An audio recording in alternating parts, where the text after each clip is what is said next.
Friends, welcome to Shreya collections. మన store వచ్చేసి ఉప్పల్లో ఉంటుందండి. స్టోర్ టైమింగ్స్ వచ్చేసి 11:30 to 8:30. ఈరోజు నేను వీడియోలో జ్యువెలరీ ఆర్గనైజర్ చూపిస్తున్నానండి. ఇది jewellery organiser and travel organiser కూడా అనొచ్చు. సో ఇక్కడ వచ్చేసి ఒక బ్యాంగిల్ రాడ్ వస్తుందండి. ఇక్కడ 3 to 4 pairs of dozens of bangles పడతాయి. అండ్ ఇక్కడ 4 జ్యువెలరీ పౌచెస్ వస్తుంది. ట్రాన్స్పరెంట్లో రావడం వల్ల మనకి ఎలాంటి జ్యువెలరీ ఎక్కడ ఉందనేది ఈజీగా తెలిసిపోతుంది. అండ్ ఇక్కడ ఒక హెయిర్ స్ట్రిప్, హెయిర్ క్లచెస్, ఇంకా hair accessories, anything we can.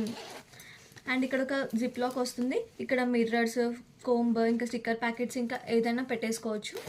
So ఇది ట్రావెలింగ్ పర్పస్లో అయితే చాలా యూస్ఫుల్ అవుతుందండి. ఏదైనా ఫంక్షన్స్కి వెళ్ళినా కూడా బ్యాంగిల్స్, జ్యువెలరీ, ఇంకా యాక్సెసరీస్ అన్నీ ఒకే దగ్గర ఉంటాయి. అండ్ దీంట్లో వచ్చేసి మనకి ఇంకా ప్రింట్స్ ఉన్నాయండి. ఇది ఒక print, this is one print. And దీంట్లో కూడా కలర్స్ ఉన్నాయి. ఇది మనకి జస్ట్ 400 రూపీస్లో వచ్చేస్తుందండి. ఇది ఒక ఫ్లోరల్ ప్రింట్.